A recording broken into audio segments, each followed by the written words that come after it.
What's up? What's up? What's up? We is back.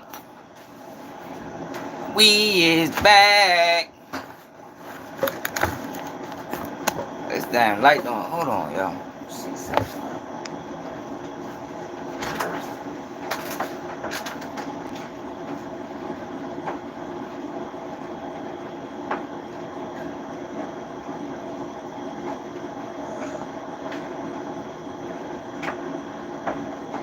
Must be a short in this light or something. Bitch just pop on whenever it want.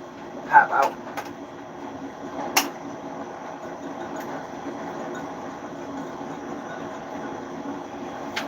What it is, people, we is back. Ball out, what's up, baby? Hey, yo. I think we're going to piggyback off of what we talked about yesterday, y'all. I think we're going to go through some of these DJU interviews.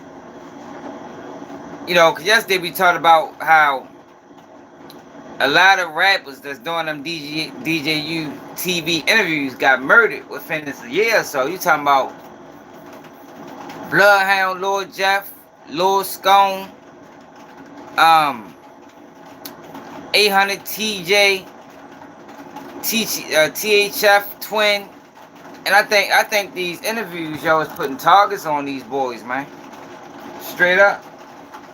And I'm really starting to have second thoughts on it on his platform. Like, yo, is this platform, I know it's designed to shed light on Chicago drill culture, but do Chicago drill culture even need a light shined on it?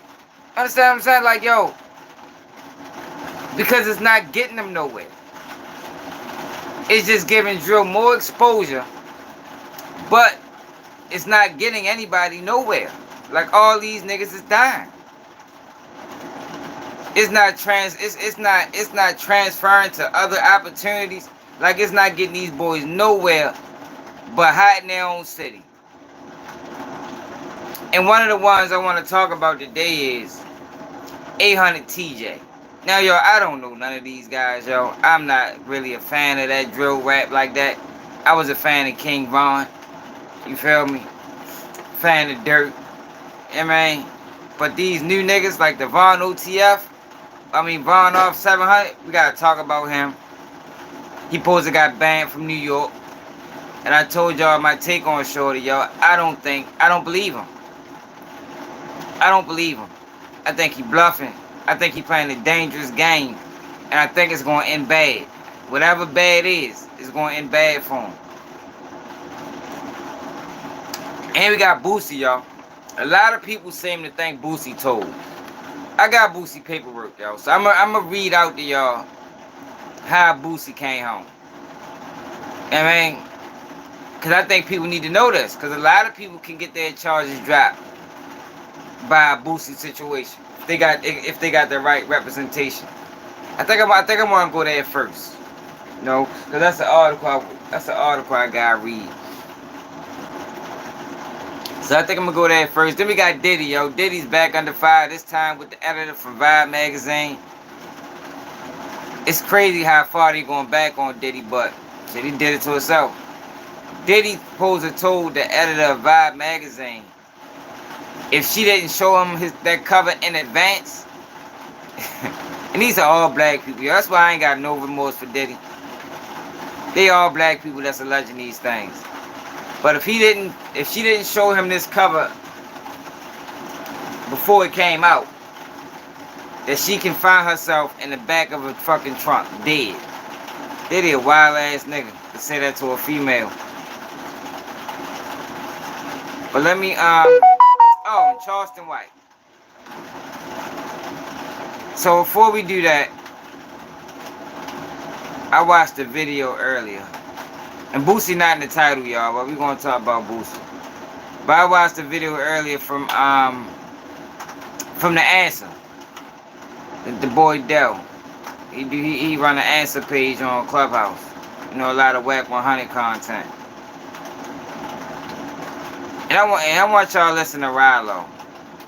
Rilo was talking about him snitching. But he related it to the fact that shit, I'm still showing love. I'ma do this. I still got love for them boys. And I think people mischaracterizing why Rallo feel that way. Rallo still got love for everybody because Rallo know he was dead wrong. He know he was wrong. He know there's no explanation for what he did. So of course you're not gonna hold no grudges. Of course if they ever extend an olive branch to you, you're gonna accept it because you was dead wrong for what you did, Rallo.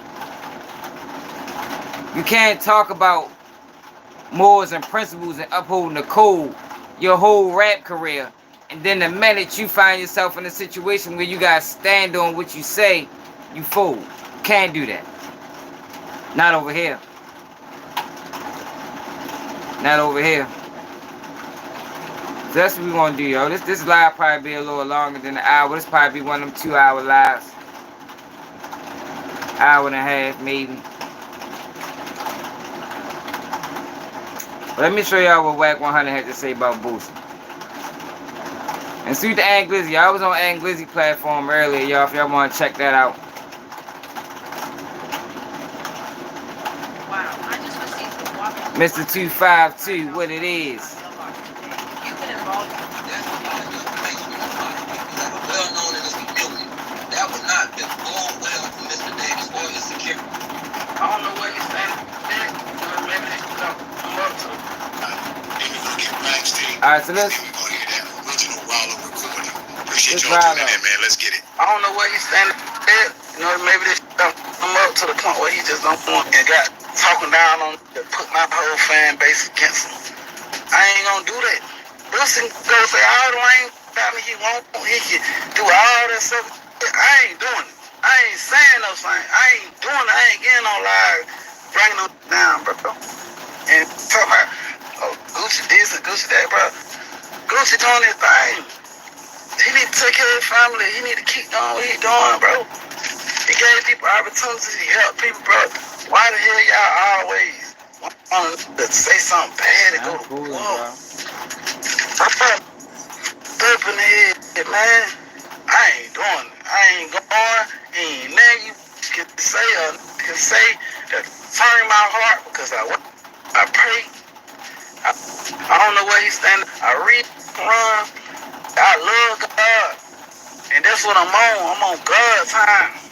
Yo, God ain't got nothing to do with what Rallo did. Y'all, like, I hate when people do this, y'all. I hate when people go this route.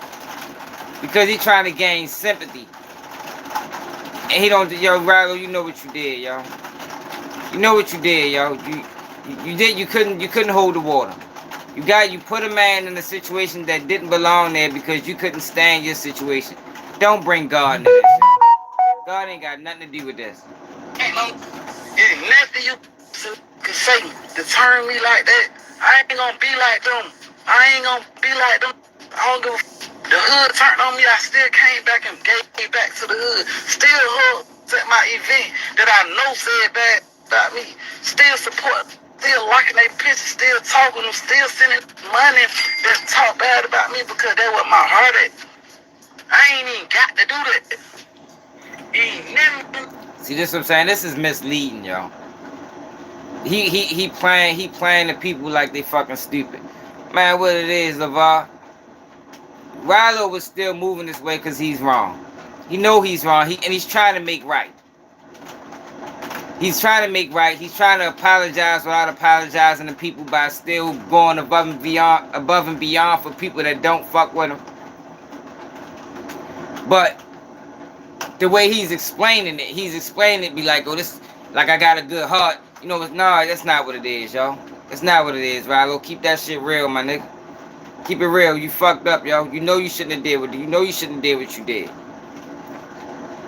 If you want to be involved in the streets, when it's time, when the show is over, leave. You feel me?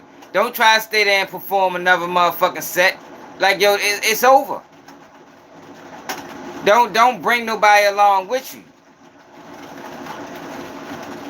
It's called integrity, yo. It's called integrity.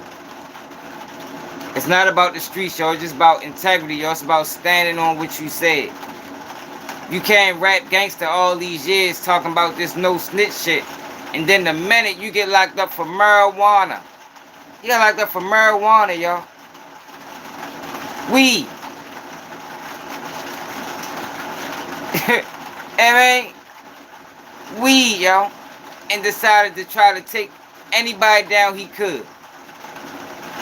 If you notice, the guy that he took down don't even speak about it. He ain't got nothing to say about it. Because that man was a businessman.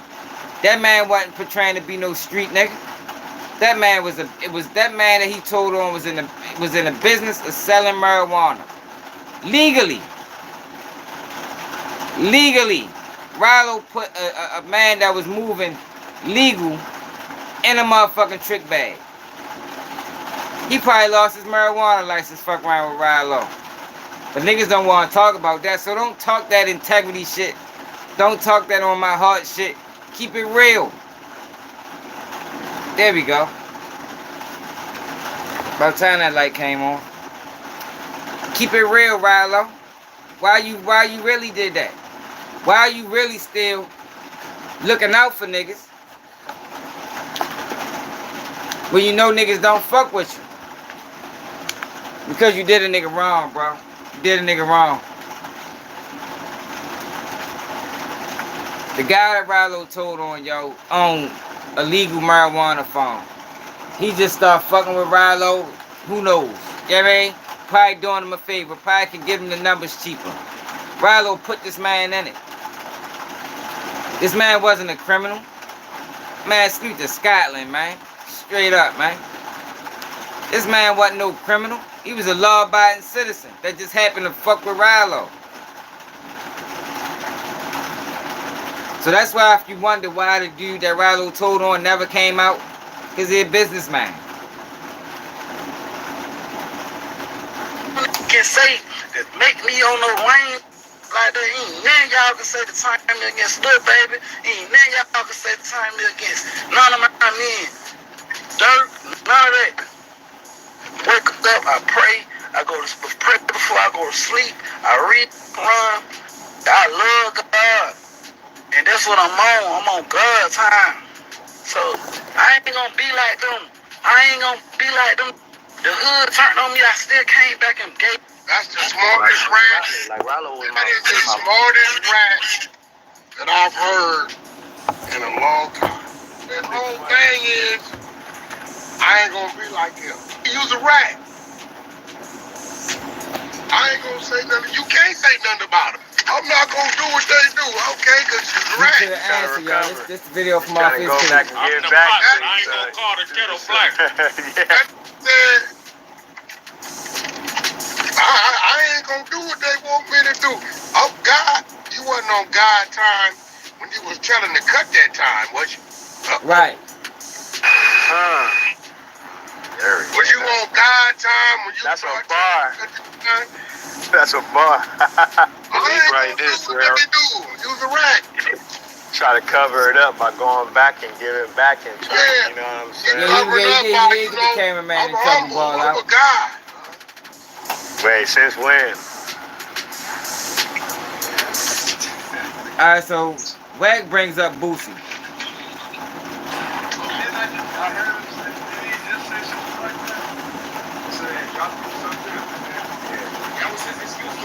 Nah, I ain't noticed that. So Wack brings up We got the Boosie. paperwork with him telling. We got that work. Was telling on his security guard. What's up, James? Putting on the security guard. The live, when the homie went live and he in his back pocket, you know, type thing, right? Yeah.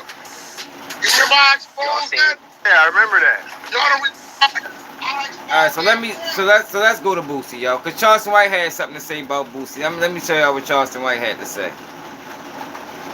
Charleston White is praying for Boosie to get locked up. Now I don't think he's really doing it.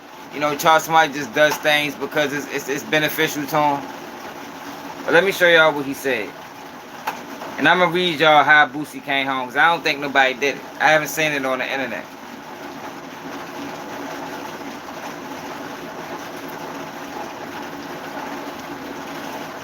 So Charleston White say, I'm the nigga who was wishing jail on tough ass Terrence. and he was gleefully hoping they found, and I was gleefully hoping they finally had him. I will not lose hope because Lord Tootie is an F-up. He'll get arrested for something again. The apple doesn't fall too far from the tree. I back the blue. Charles White is a wild fucking cone. Wild cone. So Boosie did a he posted a video earlier. Crying.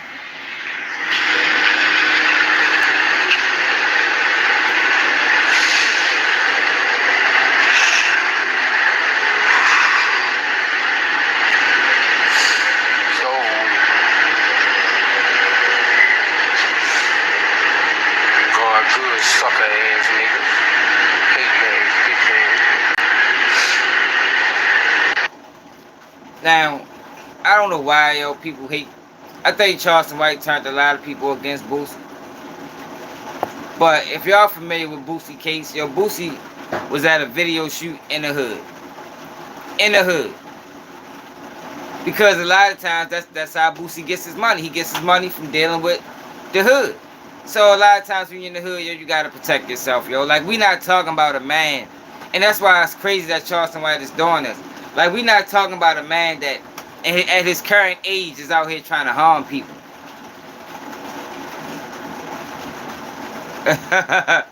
Y'all don't know. Y'all know why he did that. Hey, I ain't looking at it like that, LeVar, but it is crazy. He probably put on the show. But he was in a situation where he had the strap on him for a little bit of time. Pin all connected. The police was watching one of them guys live that's from the city, that's from Cali, and saying that he had the gun on him, yo, blessed him, locked him up with the bitch. Now, a lot of people at that time thought Boosie was done. I was the first person to tell people that, yo, Boosie don't have no serious criminal record. Like, I know people like to attach the 6 murders to Boosie, yo, but Boosie's only charged with 1 and he beat it. The only thing that's on Boosie record is a possession, a 3rd degree marijuana charge, and getting codeine in the prison. They gave a man 8 years for that. Way too much time for that. Way too much time. So he caught these Fed charges, yo, and a lot of people thought he was gonna be done. But the Fed charges got tossed out. And I'm ready to tell y'all why. And I think people need to know this. That's why Boosie really supposed to come out and speak about this show. Because if you got information that can stop people from being prosecuted unjustly, you should want to release that. You should want to release that. Because I think a lot of people fall under these guidelines. Man, Sherline, I appreciate it. I appreciate it. But damn, my people, I ain't even realize it. Hold up.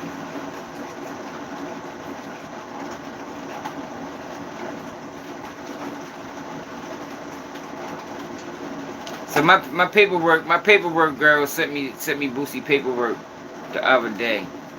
I ain't never do a video on it because I thought most people understood how Boosie came home. And I was one of the ones that say, yo, you need to release that paperwork. We need to see that paperwork. So I'm ready to read to y'all how he came home. NBA Youngboy charges probably ready to be dropped as well.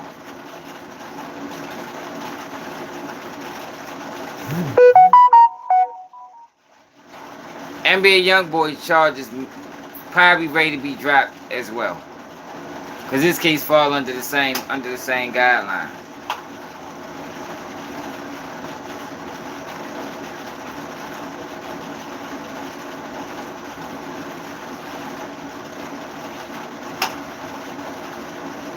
What the fuck?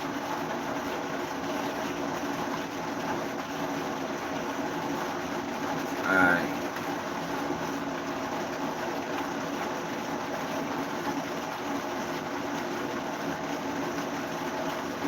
Try to make it bigger.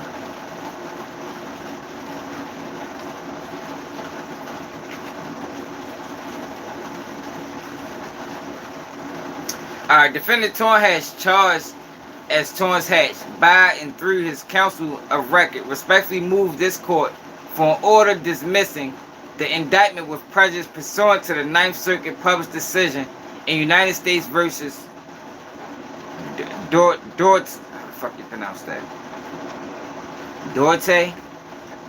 United States versus Dorte. This motion is made pursuant by Fed R. Krim on the ground that the charge statute 922 G1 is unconstitutional as applied to Mr. Hatch. This motion is based on the attached memorandum of points and authorities, all files and records in this case, and any further evidence may be abducted at a hearing on this motion. The Ninth Circuit recently decided that 18 U.S.C. 922 is unconstitutional, at least as applied to certain classes of defendants. Man, make sure y'all understanding this, man. Dorte is directly applicable to this case, and as the government has elsewhere agreed, is immediately binding on this court. This court should dismiss the indictment forthwith. On June 21st, 2023, an indictment was returned against Mr. Hatch, which charged him with being a felon in possession of a firearm in violation of 18 U.S.C. 922 G1. Mr. Hatch moved to dismiss the indictments on the grounds that the single charge is unconstitutional as applied to Mr. Hatch. The court denied that motion on August 7, 2023. Federal Rule Criminal Procedure 12B3B requires the defendant to file a pretrial motion to challenge a defect in the indictment. If the basis for the motion is then reasonably available and a motion can be determined without a trial on the merits, a motion to dismiss is generally capable of determination if it involves question of law rather than fact. So, they questioning the law applied to Boosie's case, right? When ruling on a motion, the district court is bound by the four corners of the indictment. The motion involved a question of law, the constitutionality of 922 G1 as applied to Mr. Hatch.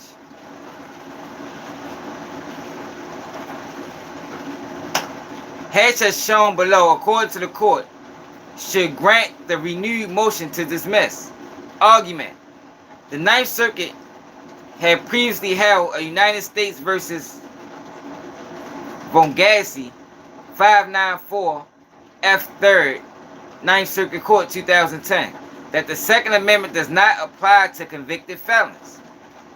But on May 9th, 2024, the Ninth Court issued a published decision holding that in light of the New York State rifle and pistol, whatever that says, Vongassi is no longer a good law, and that the Second Amendment applies to all citizens, which means they shouldn't have never been allowed to take certain people's gun rights back once you've been convicted of a felony. They shouldn't have never allowed it. It was always illegal to take people's Second Amendments if they get charged under non-violent offenses. Boosie doesn't have any violence on his record, which means the feds was never supposed to indict Boosie with the charge of being a felon in possession of a firearm, because certain felonies,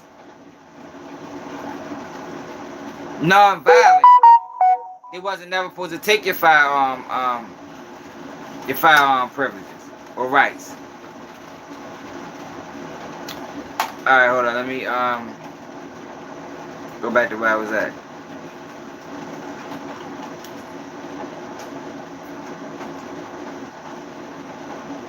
The court further held that Vongassi was overruled by Bruins, required two-step analysis for Second Amendment challenges to firearm regulations.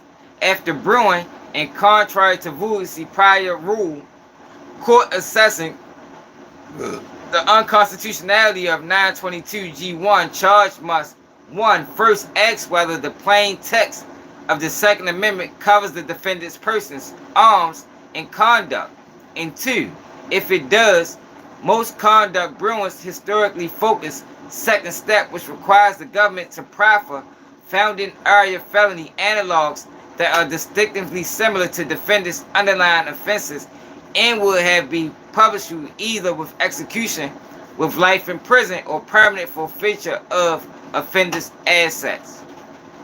Which means if they're going to take your gun rights, it got to be a serious felony. Enough to either put you in life in prison or like a drug offense, like a serious drug offense where they can forfeit like your assets, take your cars, take your businesses, things like that. Boosie don't got none of them type of charges on his record. That same analysis applies here with the same result. Because Mr. Hatch is a U.S. citizen, he is of the people to whom the Second Amendment applies. And because the government cannot meet its burden to show a historically analog to Mr. Hatch's predicate offenses that were published with a similarly severe punishment to life disarmament at the time of the founding, is unconstitutional as applied to him. According to this court, is left with no option. Under Ninth Circuit precedent, it must dismiss 922G1 count with prejudice. Bruin's first step is to satisfy here because Duarte squarely held that the Second Amendment applies to all citizens, which includes Mr. Hatch. In Duarte, the court explained that the proper approach to determining the constitutionality of 922G1 is the two-step analysis found in Bruin. Duarte 2024, Bruin first step asks court to decide whether the Second Amendment plain text covers the individual. We already seen that. Alright. If the Second Amendment covers all three, the Second Amendment presumptively guarantees the defendant right to possess a firearm for self-defense, as was found in Duarte. The Second Amendment applies in this case, where the issue is whether the Second Amendment extends to American citizen conduct of possession of firearm. First, the Ninth Court reviewed the Second Amendment's text and history, and held that the original public meaning of the people and the Second Amendment included at a minimum all American citizens. Thus, because Duarte is an American citizen, the Ninth Circuit emphatically held that he is one of the people covered by the Second Amendment, regardless of his prior felony. This is major, y'all.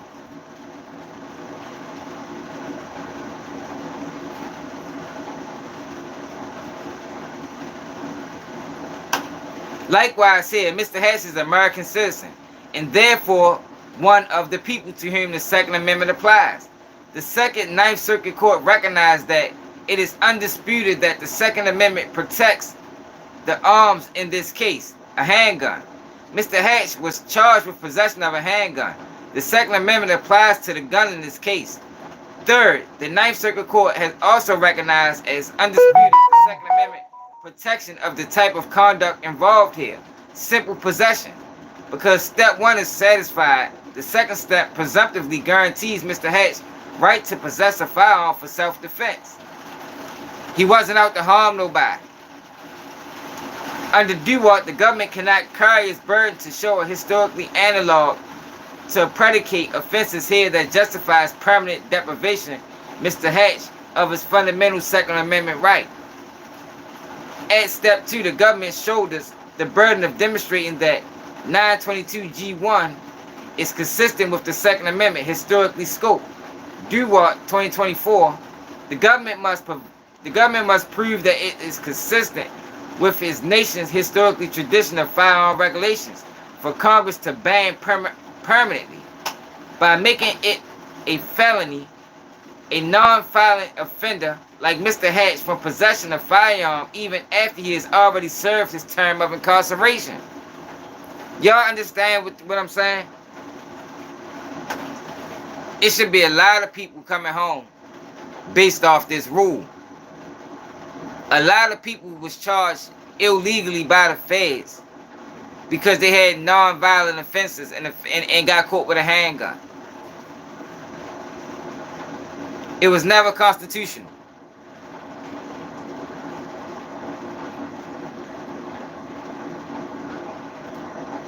After you complete your sentence, there's no reason why you can't get your firearms rights back. There's no reason why. For the longest time, I was thinking that they was using that to disarm black men. You know, because a lot of black men catch like me. Since I turned 19, my gun rights was gone. I got caught with a pistol. It was a wrap. You feel me? By 20, I was already in prison. So a lot of times, they be using that law to disarm black men. And it was never right. It was never constitutional. It was always illegal. And they've been getting away with it for fucking decades. Now, I can't get mine now because of the charges that I got. But some people that got non-violent felonies, you should be able to get your gun rights back based off this law. Long as you satisfy all your parole and probation and things like that. Importantly, the government cannot meet its two-step burden by proffering evidence of how harshly felonies in a general sense were punished at the founding. Rather, the historically analog must be based on a type of degree of punishment imposed at the founding for specific offenses the government can show are distinctively similar to those of today. Concerned about the recent trend of modern legislator liberally reclassifying minor crimes as felonies, the Ninth Court explicitly rejected the government's position that a person may be held criminally liable under 922 G1 simply because of a predicate offense that a modern legislation has labeled a felony.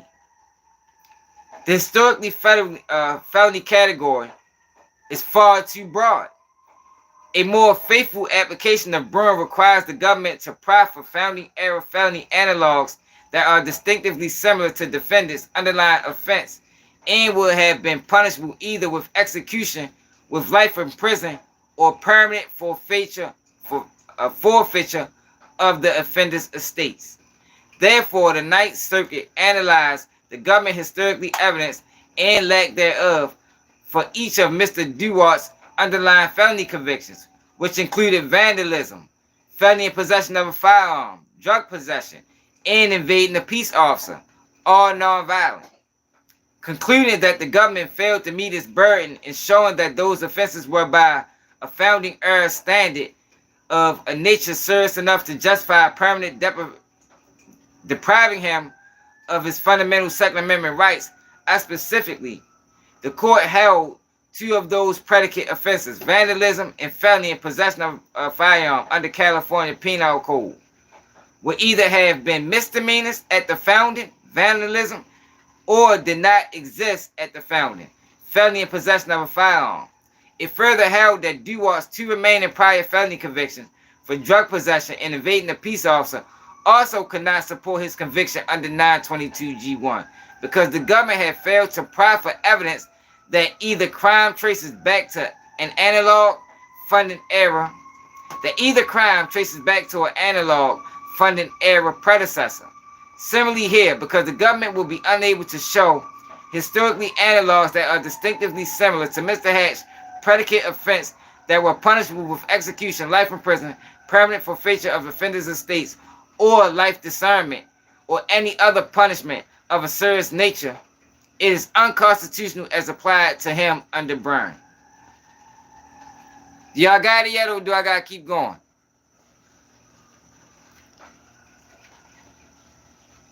That's for any state.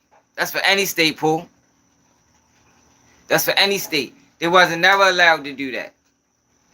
Depending on, as long as you got non-violent felonies, you should be able to get your gun rights back. Boosie should have never been charged with being a felon in possession of a firearm federally. It shouldn't have never happened. So that's how his case got dropped.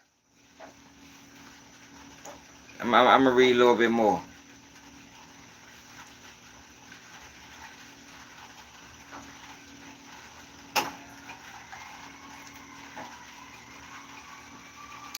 Hatch has shown below accordingly, the court should grant the renewed motion to dismiss. The Ninth Court had previously held United States versus Voyacy. The Second Amendment does not apply to convicted felons, but on May 9th, 2024, this just got passed, y'all. The Second Amendment does not apply to convicted felons, but on May 20, I already said that, issued a published decision holding that in light of New York State rifle and pistol, voyacy is no longer a good law and that the Second Amendment applies to all citizens, felon or not. The court further held that voyacy was overruled by Bruin's required two-step analysis for Second Amendment challenges to firearm regulations. After Bruin, the contrary to voyacy prior rule, courts assessing the constitutionality of 922G1 charge must first ask whether the plain text of the... we already read all of that. After conducting Bruin's two-step analysis, the Ninth Circuit Court first held that the plain text... They keep repeating the same thing.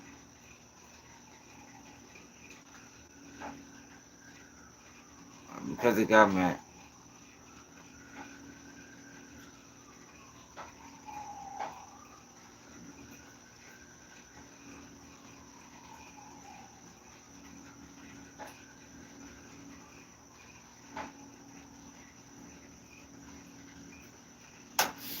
Under Duarte, the government cannot carry its burden to show a historic analog to predicate offenses that justify permanently depriving Mr. Hatch of his fundamental Second Amendment rights.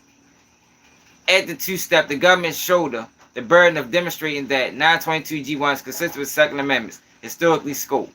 The government must prove that it's consistent with the nation's historically tradition of firearm regulations. For Congress to permanently ban by making it a felon, by making it a felony, a non-violent offender like Mr. Hatch from possessing a firearm even after he has already served his term of incarceration. This shit just keep repeating the same thing. I already read that. Hold on, let me go down some.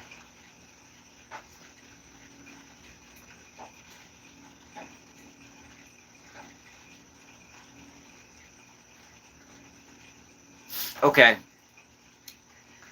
Even though Duarte is a published opinion, the government might ask this court can ignore it or delay a decision until the Ninth Court decides whether to rehear the case or into any in-bank proceeding conclude. But the government conceded in its position to rehear Duarte. The decision is precedential even before the mandate issues. The United States petition for rehearing. The United States petition for rehearing in bank, United States versus Duarte, Ninth Circuit Court. Indeed, the Ninth Circuit has explicitly held under similar circumstances that a published decision of this court constitutes binding authority, which must be followed unless and until overruled by a body competent to do so. In other words, to argue that a decision is not binding until the mandate has issued is mistaken. Duarte is currently binding on this court and compels the conclusion that the charge in this case violates the United States Constitution. The indictment should be dismissed forthwith. For the foregoing reasons, it is unconstitutional as applied. This is the judge's decision. For the foregoing reasons, 922G1 is unconstitutional as applied to Mr. Hatch, and he respectfully requests that the court dismiss the charge. Respectfully submitted. That's how his case got thrown out. Nigga didn't tell.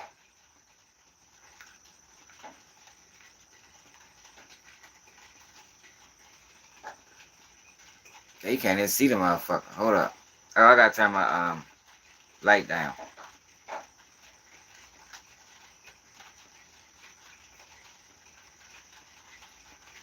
God damn it. I done fucked it up, y'all. Hold on. That's what I was just reading, yo. You probably can't see it. But yeah, though, that's what it is, though, man.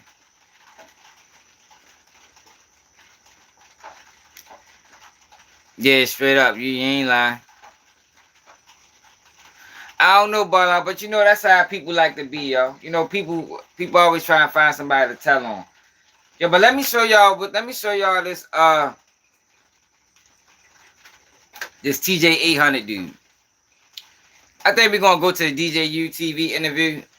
Yo, DJ, you need to start being more selective about the guys that he interviewed. Like a lot of these guys, how can I say it? I ain't gonna say they don't deserve to be interviewed, but it's like you shining light on negativity. You know, you shining light on negativity, man. So let me show y'all this. Let me show y'all live that TJ 800 did before he got killed. Now they rumored that he got killed because he stole somebody's gun. But I want y'all to listen to these lyrics, yo. Like, yo, why? Since when did this become slick? Listen to what yo said, yo. Y'all.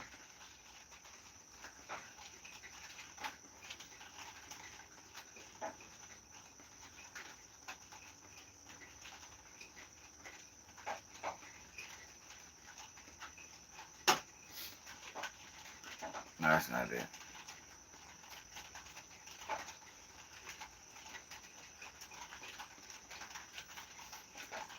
Y'all got here this little kid, this little dude rap lyrics. Look, niggas already dissing.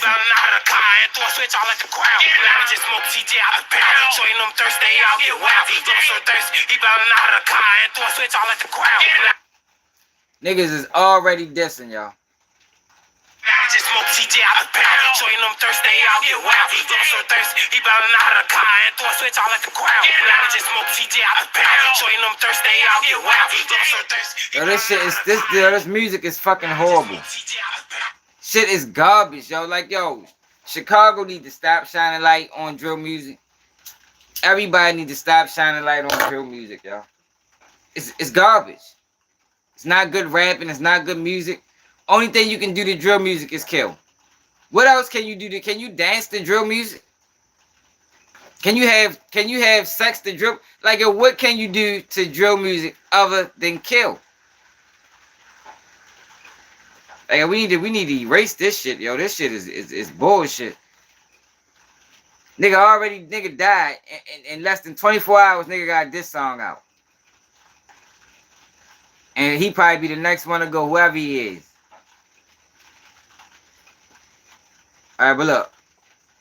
Oh, no, that's not it. Where the fuck is the video?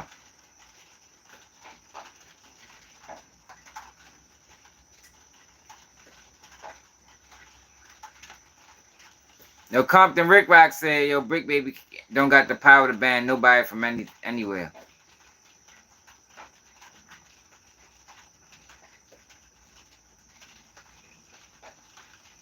Alright, listen to this shit. You know that, slept in the same bed with the same niggas I'm spinning on. I don't know he's thinking. Now you better watch who you call your bro. Michael Drake try to play shoot through the door.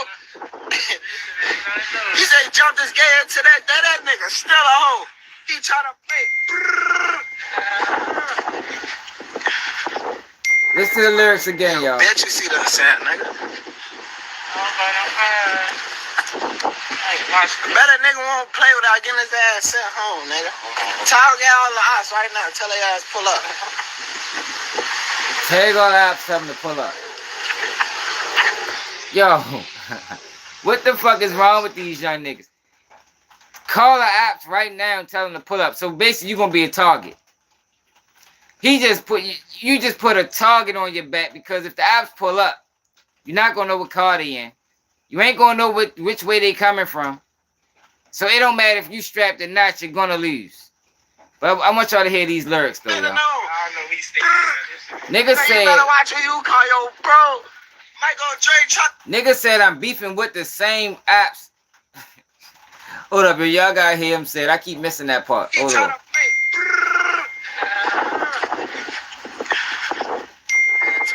Hell, bet you see that sound, nigga. Better nigga won't play without getting his ass sent home, nigga. Talk get all the ops right now. What's Tell their ass up, pull up. Don Vito?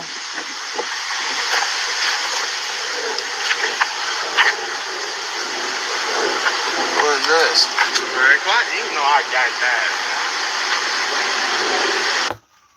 Alright, I'm trying to get the part he said earlier in the beginning. My Glock on the back was fully on it. You know that. Slept in the same bed with the same niggas I'm spinning on.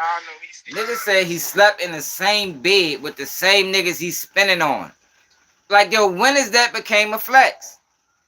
Like, yo, we gotta do something about this Chicago culture, yo. When has it became a flex to be beefing with the same niggas that you grew up with? Yo, that ain't nothing. Like, yo, that's sucker shit, bro. Yo, it should never get to that. It should never get to that point. Maybe a fight. It should never get to a point where you spinning on the same niggas that you fucking grew up with. How he said it, y'all? Hold on. Now they say he stole somebody. He robbed somebody for a strap. More likely he stole it. We getting at them cameras.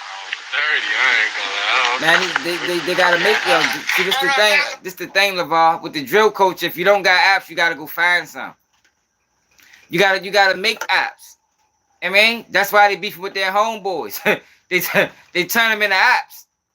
I mean, like, we can't be friends no more. I need apps. So shit, ain't nobody else around here to beef with. I'ma beef with y'all. Like, yo, the shit is fucking clowned out, yo. I'd be glad when these young niggas realize that it's not enough people online telling them it's clowned out. Most of these niggas online, they want to market off of them and monetize off of them. So they ain't gonna let them know it's clowned out because now they can't make money. Since when has it became cool to be spending on the same niggas you grew up with? The same niggas you grew up with. More than likely, these niggas know all your spots.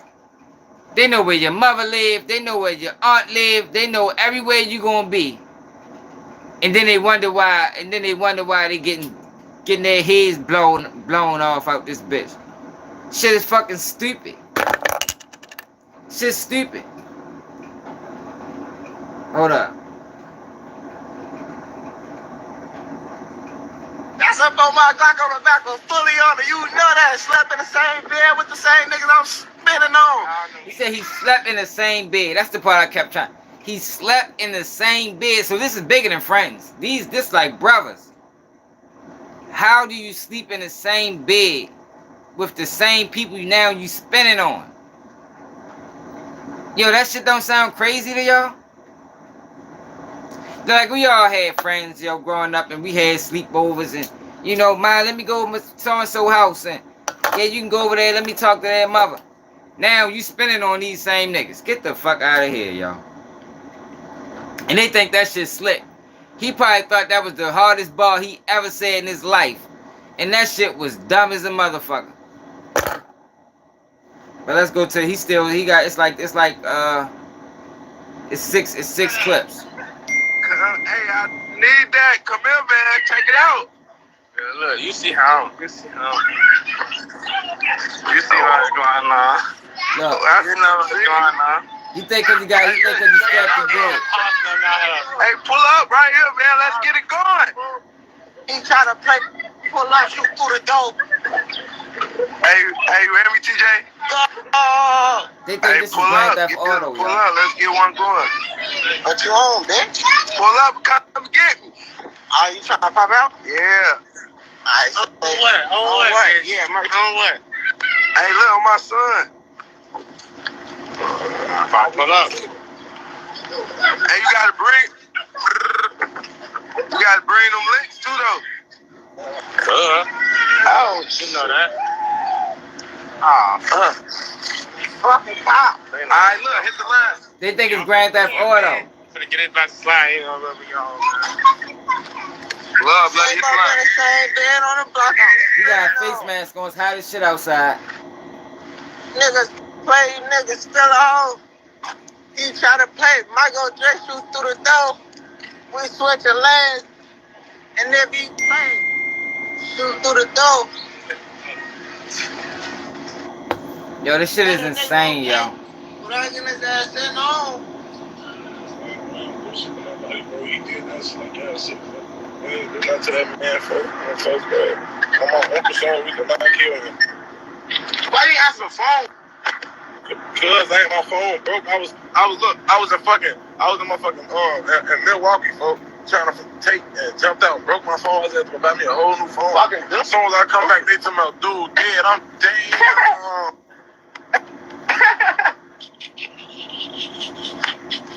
Yeah, they laughing at his death. That's for ideas. You serious? You said what, baby? I said I come from my fucking Milwaukee, folks. Trying to hit me a cake, break my other phone, folks. I say, damn, man, never. I see that shit all on the internet. They don't know, they ain't just smoke him. I say, damn, just like that.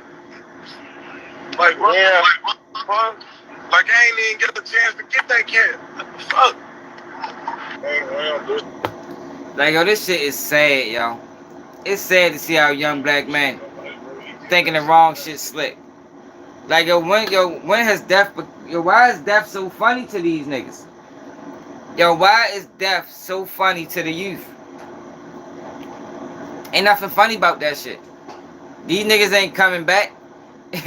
And if you live in it, if you stuck in that same cycle, yo, it's just gonna be your day eventually, yo. It always comes. It always comes.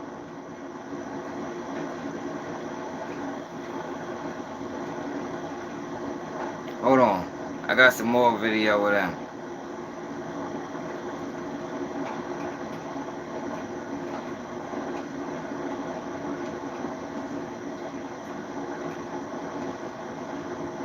I got some more video with them. Hold up.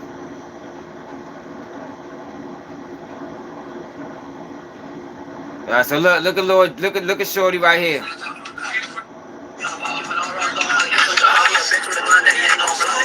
Trolling Lil Jeff.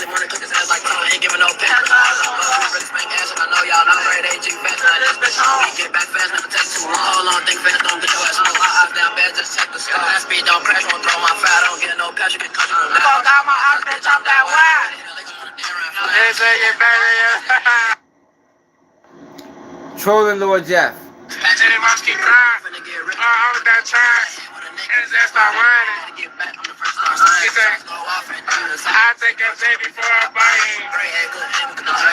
Yeah, you right, Mr.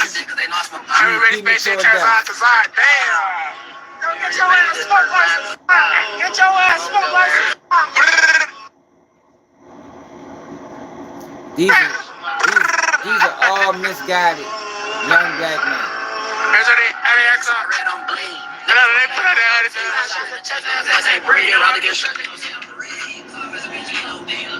All these young boys are misguided, yo. Misguided young black men, yo. Not learning from others' mistakes.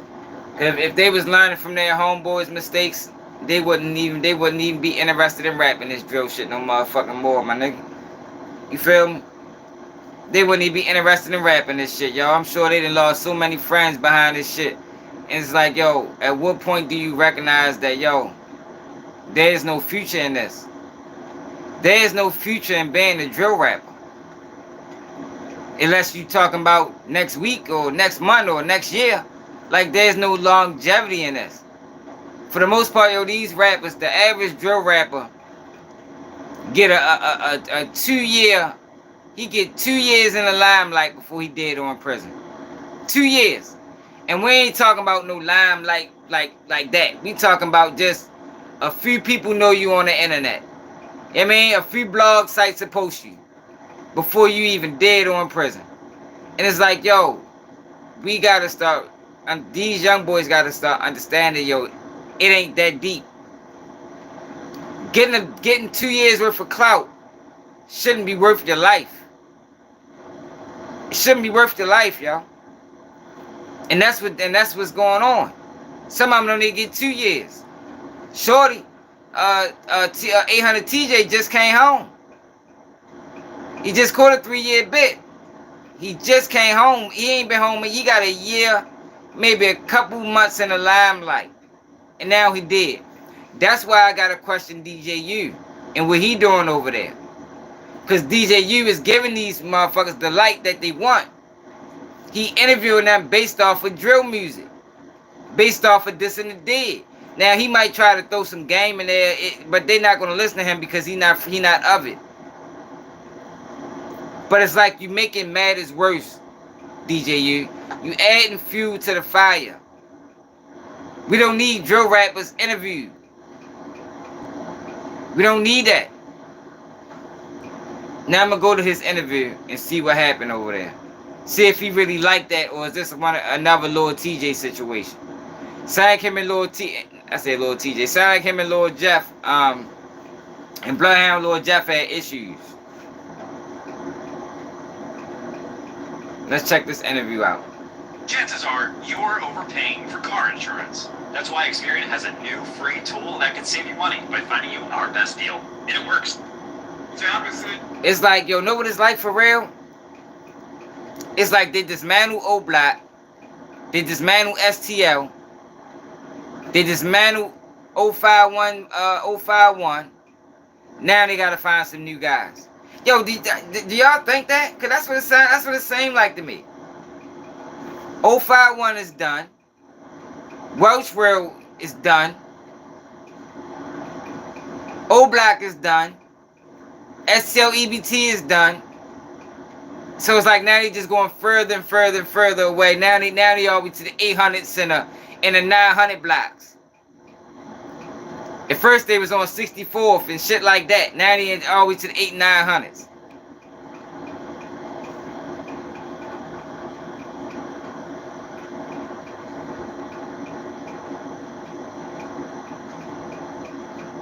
Yeah, but they should know by now, yo. This is no longevity in drill. Alright, so listen to why DJU decides to interview Shorty. Because what happens when DJU interviews them, it creates a false perception that this what I'm doing is working. You know, once DJU interviews them, it's now, oh shit, I'm getting somewhere with it. This shit working. So it's never gonna stop. DJU is the biggest platform in Chicago, next to 16 Shot 'em. So if they make DJU, they think they made it. But they really ain't go nowhere because you're not getting nowhere after DJU. DJU just trying to get the story for the views. He don't give a fuck about your rap career. I think he know your rap career ain't going nowhere. But by him bringing them up there to his platform, yo, you just throwing a match on a fire that's already lit. Niggas trying to put the fire out. We try to get water. DJU just keep throwing matches on that bitch. Pouring more gasoline on the motherfucker. You know what I mean? We try to get the water hose. We coming out with the fire hydrant and the motherfucking, you know what I mean? And the fire extinguisher. He just throwing more matches. Like, come on, DJU, yo, cut that shit out, man. You got your money up, yo. You don't gotta keep doing that, yo, because you're not helping. You might think you're helping, but you're not helping. 4 niggas done died that was on DJU this year. And before the year out, it's probably gonna be 4 more. Because as long as he's interviewing them, that's giving them the urge to keep going. Shit, I was on DJU. Shit, I might can make Vlad. I might can make No Jumper next. Well, they ain't making Vlad, because Vlad ain't interviewing that shit. But I might can get on No Jumper next. But ultimately, it's going to end the same way it always ends. In indictments or motherfucking pallbearers. So let's check out this interview, yo.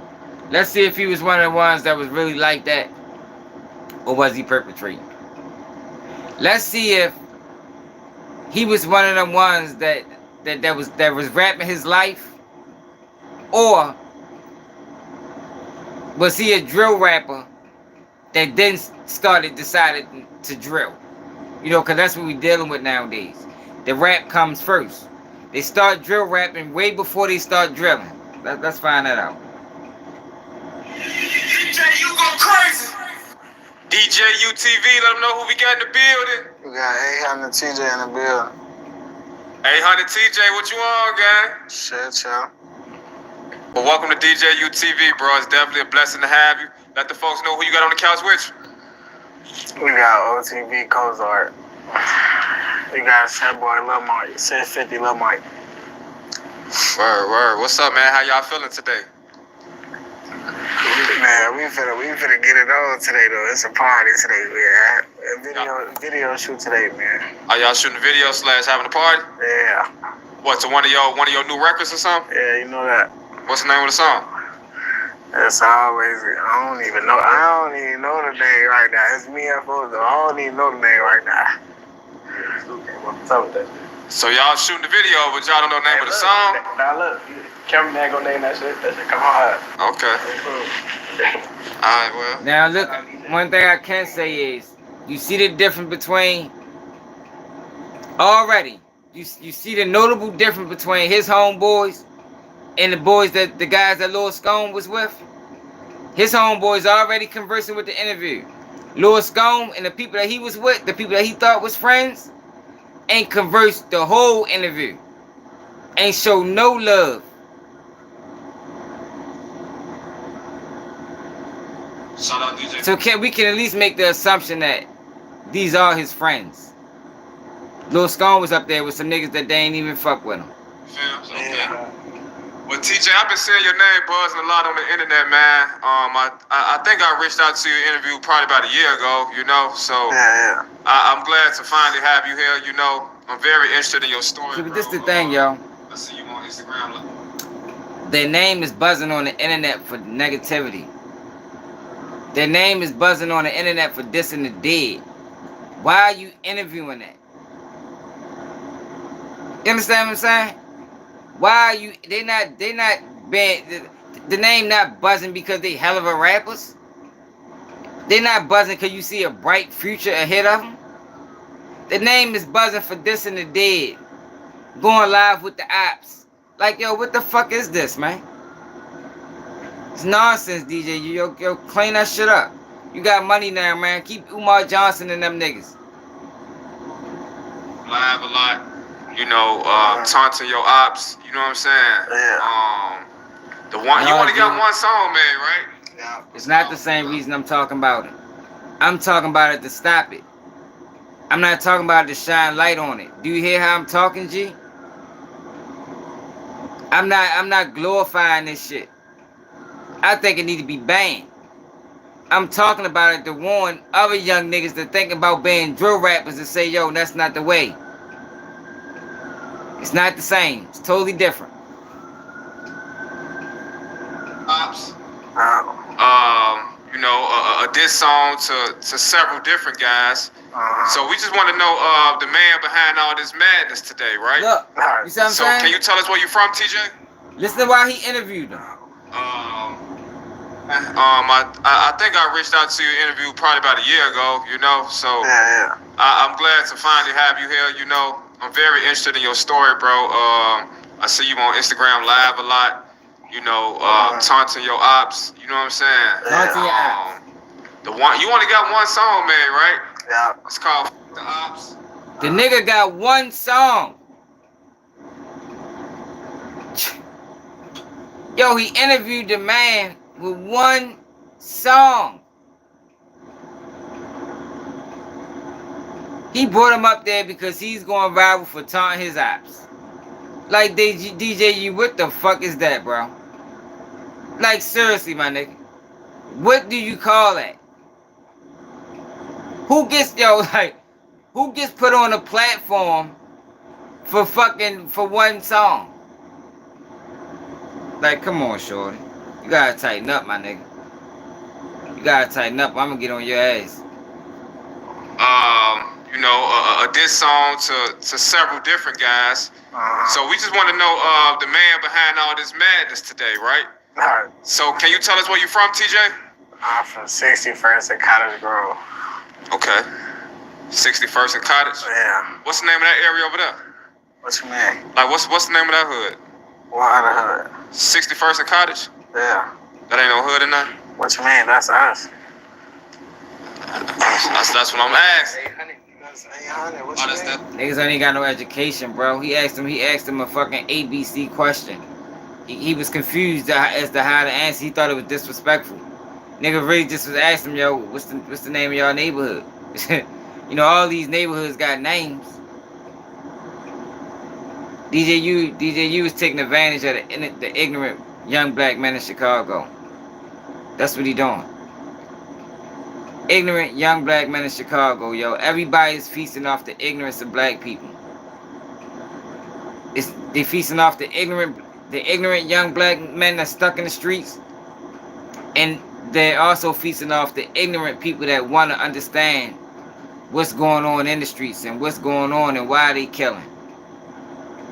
Like I say, yo, there's nothing wrong with being ignorant, yo. So I'm not saying it like it's a bad thing that people are ignorant. But what makes it bad is when you want to remain ignorant. Or you're ignorant, but you're speaking in a way like you know what you're talking about. And you're not trying to hear no other options. That's the only way ignorance becomes dangerous. But these guys are feasting off of that, as opposed to trying to enlighten them, as opposed to trying to help them, you know, teach them the way. They rather keep them ignorant and keep making money off of them, because there ain't no reason why he should have been on this platform with one song called Dead Ops, or whatever the fuck the shit was called. That's 800? Yeah. Okay. You gotta say the name for the fans. No, I was trying to see what you say. You talking about what community? I just told that's our blog. Word. Hey, so what was it like growing up over there? Shit, like I went in like What's up, bro? over there for like so long, like I came around like 6 years ago type shit. Like I wasn't really like living down that type shit, you know? Okay. So Here what we were you go, raised y'all. at? Another one. Here go another one that just jumped into the streets. I guarantee y'all that's what happened. I can tell by some of his pictures. He posting pictures with 4 guns in his hand. Like, yo, why? What are you gonna do with 3 straps and 4 straps in your hand at once, bro? It only take one to kill you. I guarantee he one of them, y'all. I guarantee he one of them. Y'all gotta realize, yo, all these guys in Chicago not killers. Some of them are goofies. That's where the word goofy got popular. Some of them are just that. Goofies. Goofies with a gun. Like, that's just what it is. And they act like it. If you pay attention. If you don't get blinded by the nonsense and the bullshit and just evaluate how they moving, how they acting, you be like, yo, yeah, Goofy fits them. G-Man, what's up? I was raised on 93rd Cottage. Okay. That's Burnside, ain't it? Yeah. I know the name of that area. Hell yeah. So you went from 93rd to, what'd you say, 61st and Cottage? Yeah, I wasn't really from over there type shit. Like, that was my people now type shit. Like, I'm really from 800 type shit. You know what I'm saying? I just lived over there. Yeah, So he hood hopping. Basically, he a hood hopper. That's dangerous. Never trust a hood hopper, y'all. You definitely got to break it down, because at this point, I don't be knowing the difference between like 800 and OTV and Dearborn. Like, is it all run the same?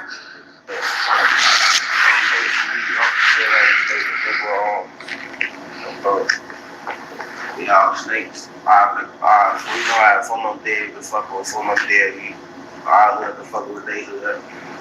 But we all snakes and shit though. Like, it's always FONOFF dead, we locked in and shit. That's how, we just locked the dead even more. You know what I'm saying? Like, we just came up with overcorrecting and shit.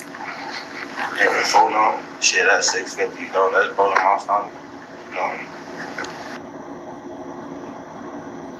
It don't make no sense, bro.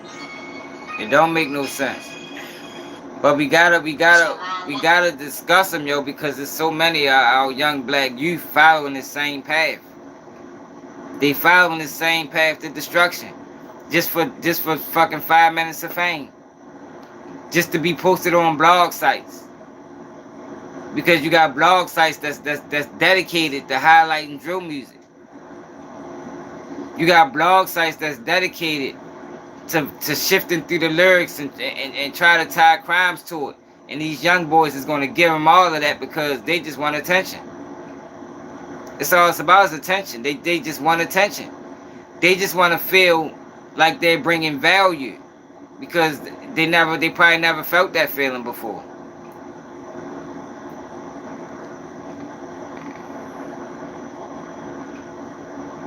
So around what age for yourself, TJ, did you jump off the porch? At 13, I just started catching cases and shit. 13? Yeah. What was the first case you caught? It was a steamer case. Okay. It was a steamer case. Grand Theft Auto? It wasn't even like so. It was like Free Marlowe, man. Free Marlowe, cause like he was the first one who like got me out here type shit like that. You know. Marlo fucked So your life at up. age 13, you jump in the steamers. Who taught you how to drive? Marlowe. Okay. My God. Yeah. So tell us though, like the fun, you know, you having at age 13, you running around, you jumping the cars, you know, like what Lord made Jesus, that what fun? it is. I don't know, Scott. Like, I don't know. Like after that, like after the age of like 13, I started getting booked and shit. Right. Man, we was just getting it on. It was just fun, Scott. Like they couldn't stop us. Like we was juveniles. So. It's boredom, y'all. Like I told y'all heard I gotta warm my food up. I'm hungry as a bitch. It's boredom, y'all. It starts off with boredom. It starts off with throwing rocks at cars. You know what I mean? You throwing rocks at cars first. Next thing you know, you stealing cars. Next thing you know, you robbing people. Next thing you know, you shooting. But it's all centered around boredom. It's all centered around boredom. Yo, I got this food right here. This shit is banging. Let me show y'all something. Baltimore got the best food spots in the world, man. Let me show y'all this. Motherfucking chicken. This a cheesesteak with shrimp in the middle of it. Man, shit good as a bitch. I'm ready to punish this real quick. Hold up.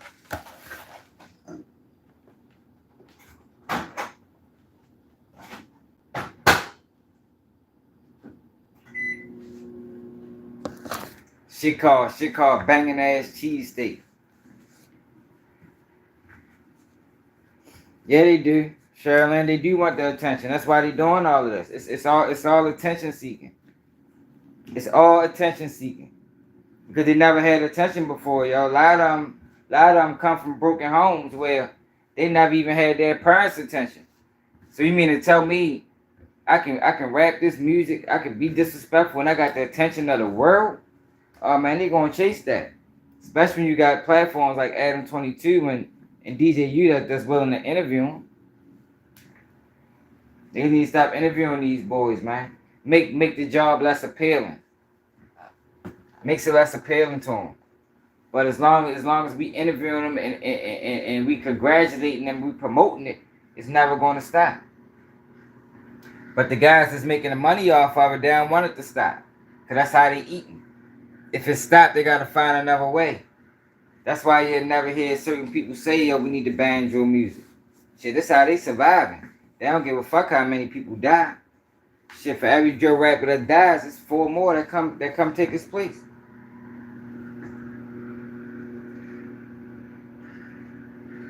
Oh, Cafe 1908, bro. Good as a motherfucker. That shit, it's called banging ass cheesesteak. Cafe 1908. Shit good as a bitch.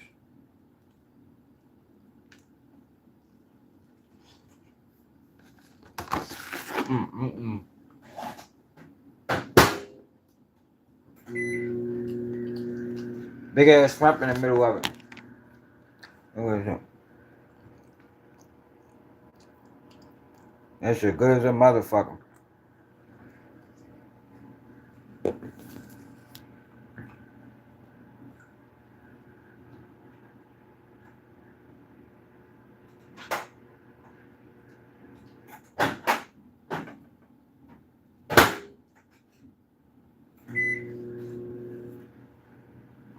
Yeah, we ready to get back to the live, though. I had to take a motherfucking brief break. I was starving.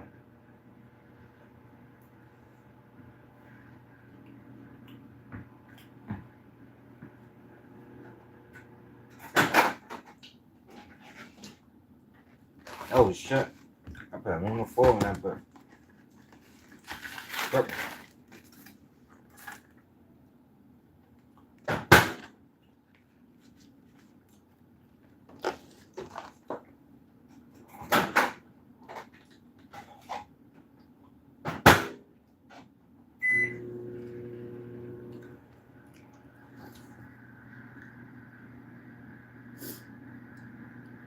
Man, straight up. Just betting, y'all. When I get back home, I'm gonna be doing the lives where people can join, y'all. But right now, I'm doing it on my phone.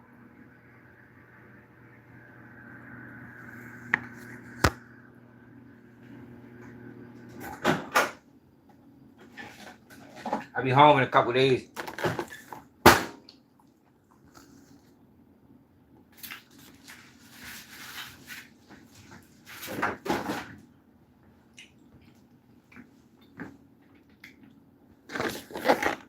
I'll be back.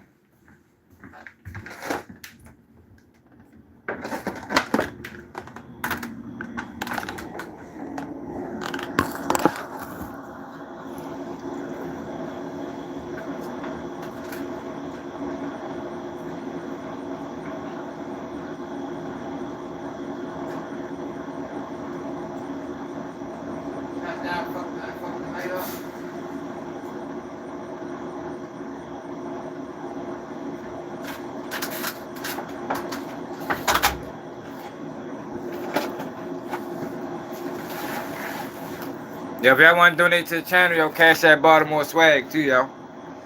Oh yeah, yo. Hey, PNR, you gonna love it. Food good as a bitch.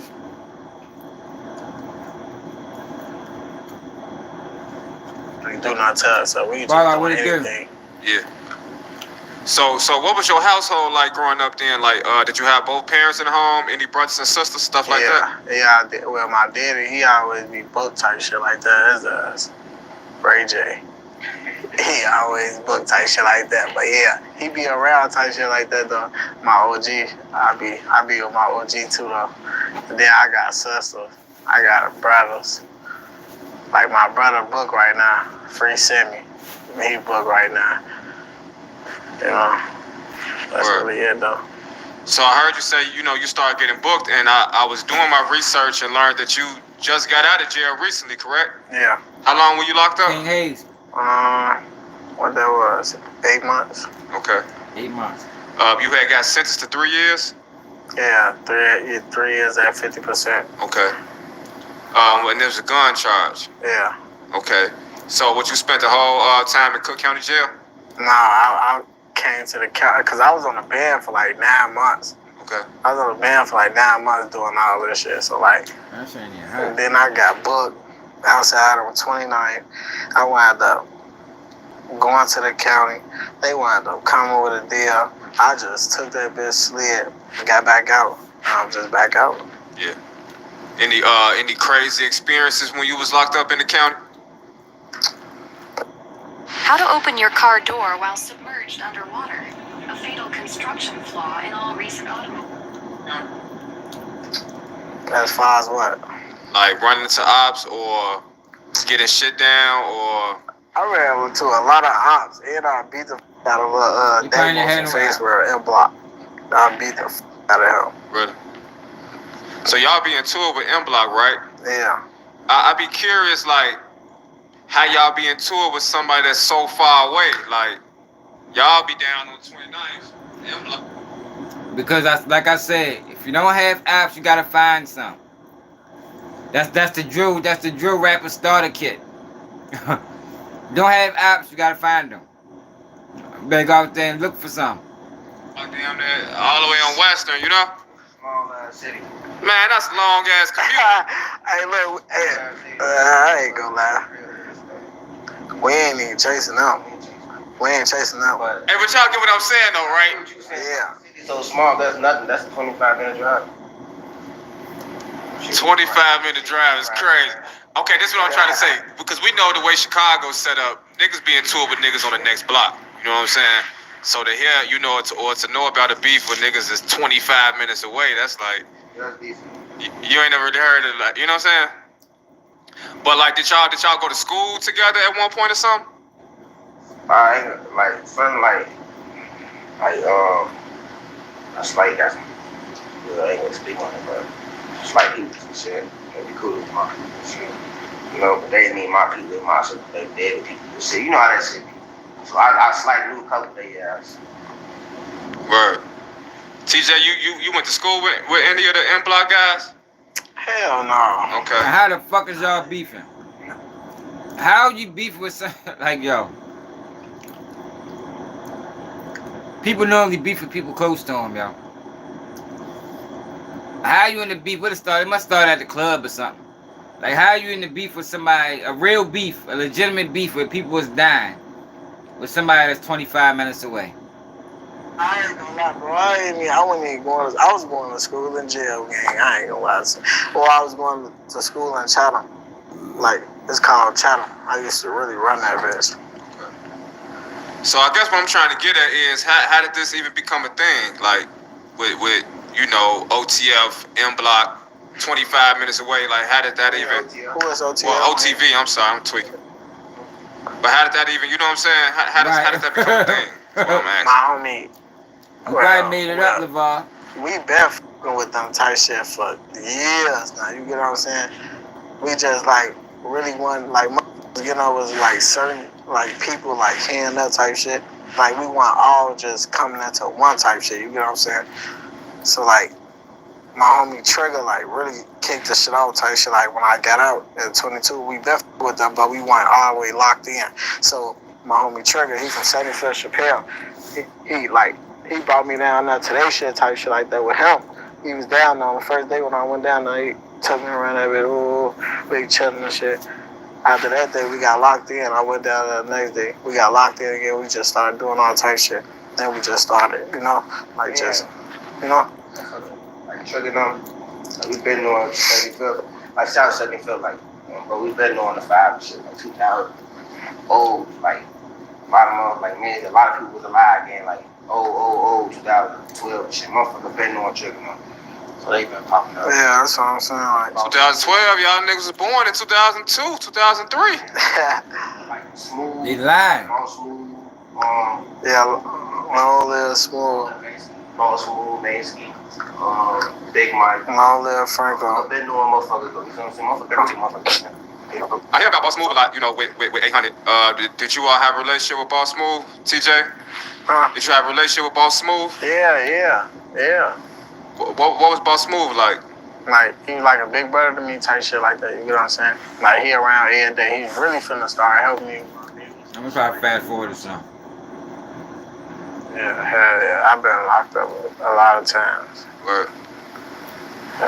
So it's like jail, like a revolving door for yourself?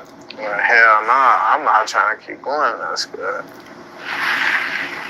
What's the reason for going back and forth so much? You don't learn the lesson after the first couple times?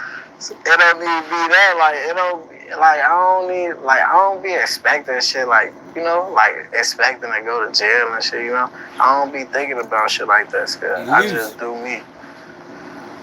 What's the biggest lesson you done learned out of all the time you done spent incarcerated?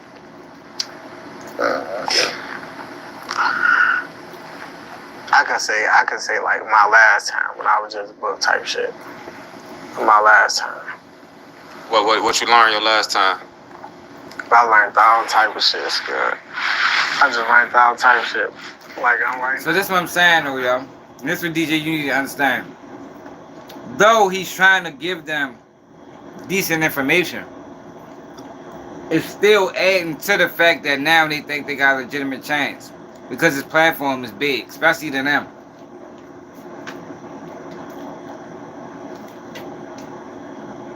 So it don't matter what he tell him, you know, because he having a real conversation with him. He trying to get a better understanding.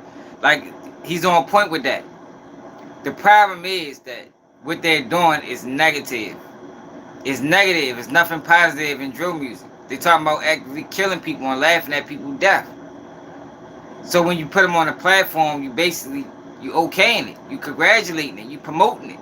You tell them, like a pat on the back. You know how, like, if you watching your son play football or baseball or whatever sport, they hit the ball or make a basket or run a touchdown, you give them a pat them on the back, tell them keep going. That's what DJ U was doing by interviewing these boys, man. You telling them keep going, yo, you going in the right track. But they really not. They really going backwards.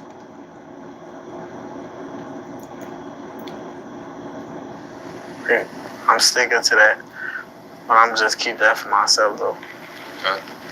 I want to ask you a question that one of the fans asked.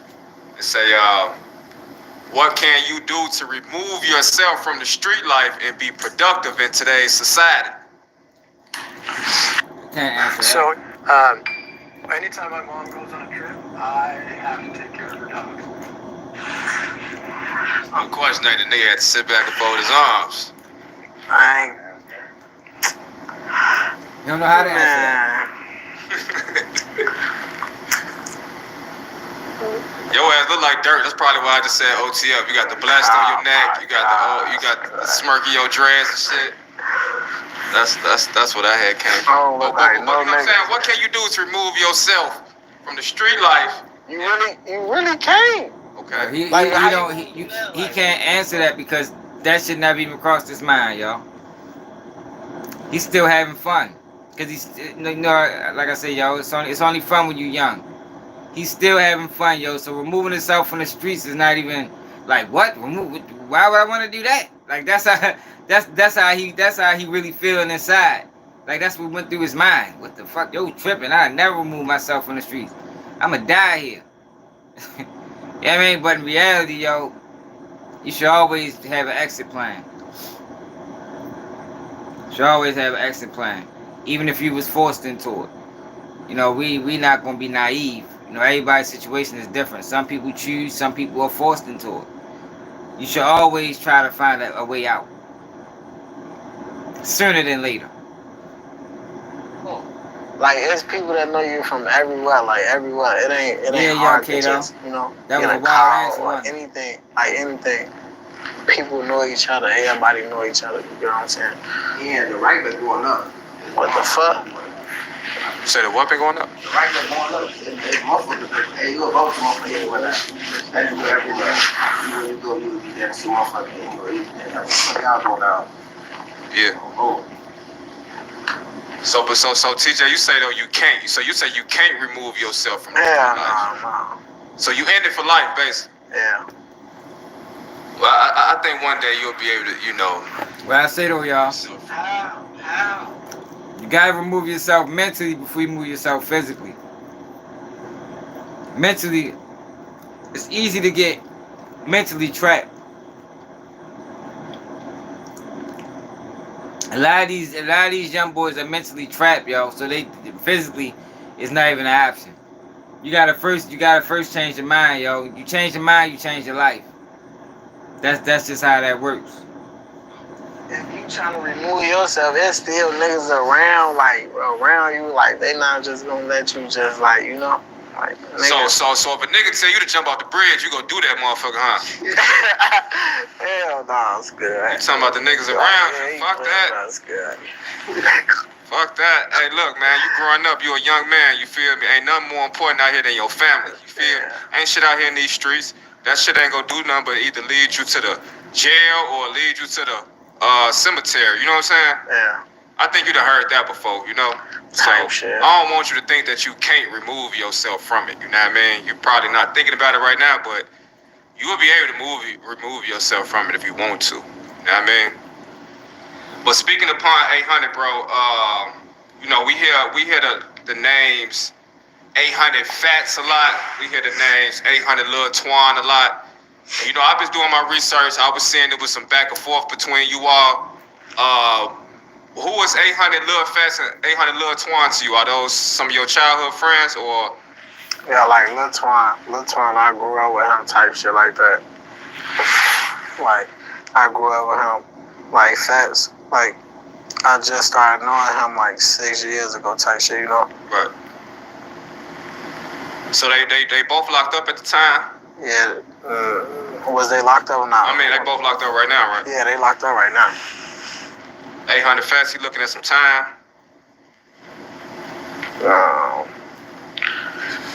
Man. I don't know what he got going on. Word. I don't know nothing about none of that. I don't talk to him. Word. I don't even want to talk about him. Yeah, because I heard that they were saying, like, they say 800 Fats say that TJ not 800. Yeah, how the f*** you to tell me what I'm not scared? Who the f*** is you? You not nobody. Like, and then I was locked up when he said that shit. Like, who the f*** is you? So was he saying that though?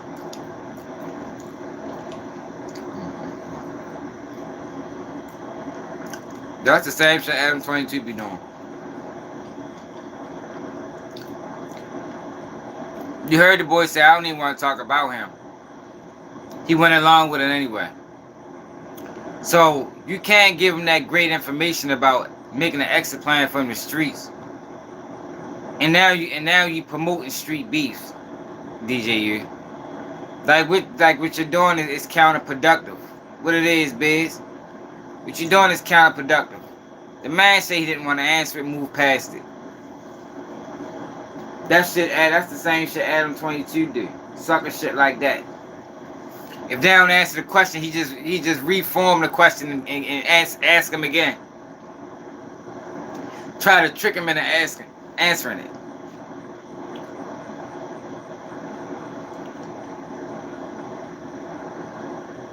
No, because you didn't necessarily like grow up over there. You know, you just came over there 6 years ago. Nah, he was saying that because we had some shit going on like before I had got booked. Like that's as soon as I had got booked type shit. We had gotten into it and some shit like that. And then he got to saying all that weird shit. But he not nobody's good. Word. Well, you know, you damn near known for your Instagram lives. All right. Okay. So, like, what I mean by that is, if I type in 800 TJ on the YouTube, I'm finding more Instagram live recordings than anything else. Yeah, videos. You know? What's your thing with going live on Instagram? You got a knack for going live on Instagram? Yeah, I just be on that cool and good. Yeah. You know, a lot of people be saying that it's dangerous, you know, and I know it can be dangerous in Chicago, especially. You dropping your low at real time, you know? Yeah. Might be right around the corner.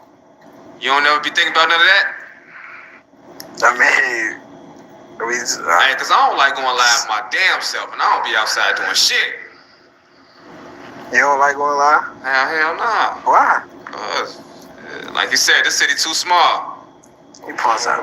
I really be going live. I be having hoes on my lives, girl. I ain't gonna lie to you. Yeah. So you got shot at on live or something before? No. Okay. That never happened. Man. He's tripping. This shit is ridiculous. We're gonna watch a couple more minutes and we're gonna go to VONOFF1700. They just playing, that was 4th of July, they just playing Roman Catholics and shit. Well, you know, the internet, they be coming up with a lot of stuff I was just reading through. If you're new to the channel, hit that like button, subscribe.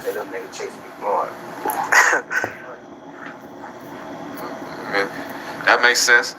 So tell us though, like, you know, now that you're an artist, right? I heard you say earlier that y'all gonna shoot a video today. But like, what's some of your aspirations with the rap game? Man, like, see, you could have turned this shit up, yeah, tell me. Honestly, yeah, I ain't gonna lie, like, 2024 my year type shit like that. I was really 2023, 2022, like, I had some shit going on. I had some shit going on, 12 hours on my vids and some shit like that. So 2024, we finna do it. Like, we finna do it. So are you finally like a free man, or you still like on papers or something? Almost. Yeah, I'm still on papers. Like, how long the parole be? Huh? How long parole supposed to be? 6 months. Okay. That ain't bad, right? Yeah, that ain't shit. So it should be over soon. Yeah. That's what's up. So who would 800 TJ say is the top 5 drill rappers of all time? Lil Baby. Lil Baby. What? What is you crazy? You crazy as hell, Scott. What? You talking about from the rack? Hey, I ain't never heard anybody say Lil Baby. That's You crazy. said from the rack? I said top 5 drill rappers. I said the 800 TJ top 5 drill rappers. Drill, my top 5 drill rappers. 800 Twin. 800 Wack.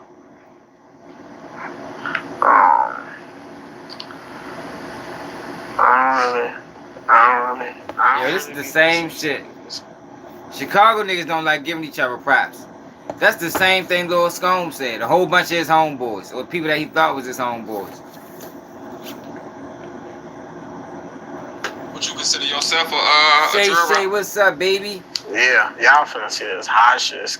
Y'all finna see it. Who else? Two more to go.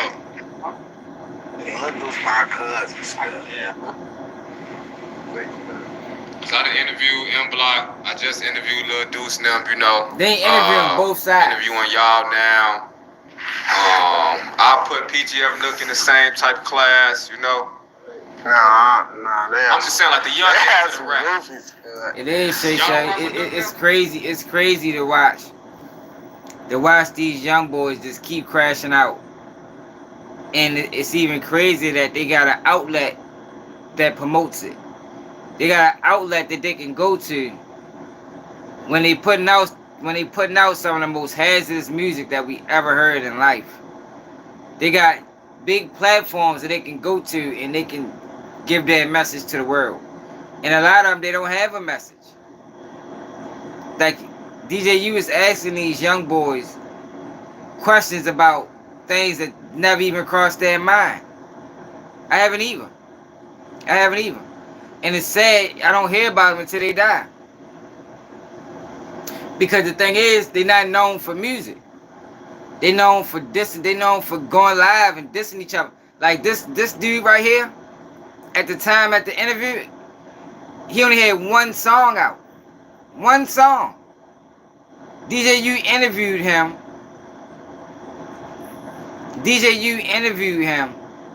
Because of his Instagram lives dissing other people. Like, what type of shit is that? Out of all the people you can interview, all these rappers putting in work, it's rappers that been rapping for 5 years, 10 years, putting in real work, and they can rap their ass off. You're not interviewing them, though. Because it's not about the music. It's about the antics. It's about the bullshit. It's about likes. It's about comments. It's about views. We need to get back to these platforms interviewing rappers for their music. Not for the bullshit. Because as long as they get interviewed for the bullshit, y'all, it'll never stop. It'll never stop. Because they don't think they think they're doing everything right. It's like if you got $1 million robbing banks, can't nobody tell you stop robbing banks. Shit, what you mean? This what got me rich. I'm gonna rob banks to the day I die. That's the mentality.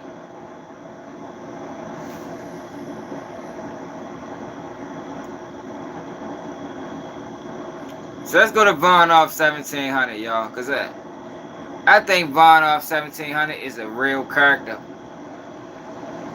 I'm talking about like a real character. Like Shorty is not who he portraying himself to be.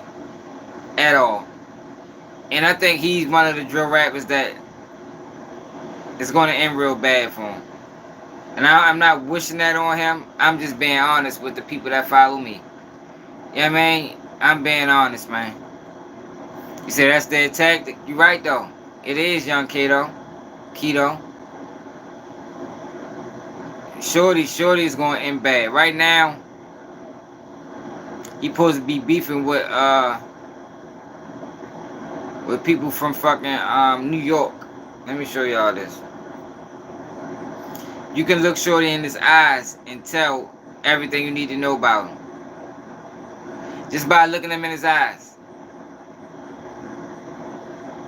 But he's trying to portray himself as a gangster. And we all know, yo, that shit don't end well. We ain't saying it too many times.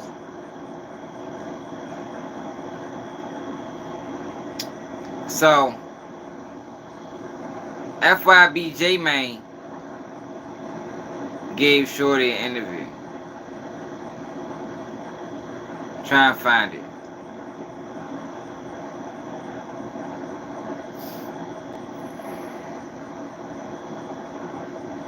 Did y'all see that? Did y'all see that Bezu's son posted on Instagram that he don't want to live in Iraq no more?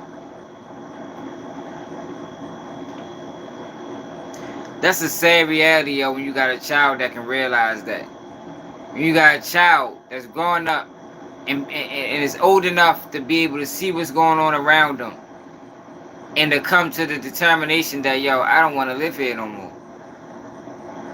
I hope Bezu can do everything in his power to get his son away from that shit. For real. Straight up. Get your son away from that shit, my nigga. Yo, where the fuck is the interview at? Hold on. FYB. YB. J-Man. Hold up, y'all. FYB. J-Man.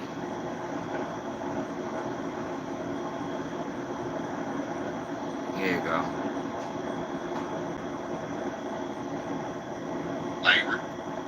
What's your thoughts on Look at this though, y'all. This is look at this. You got FYB J-Man and VONOFF1700.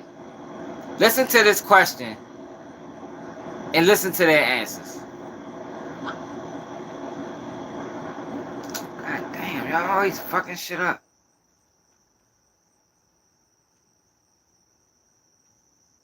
Adam real. What's your thoughts on Adam real Chicago shit? Like That shit was, he funny as hell. Yeah. I noticed that the internet take everything and turn it to like a weird ass way. He funny as hell, like he do what he's supposed to do. He a cool ass nigga. Everybody trying to paint a picture of him like he just weird. He a cool ass nigga if you actually sit down, talk to him business wise and shit. He a cool ass guy.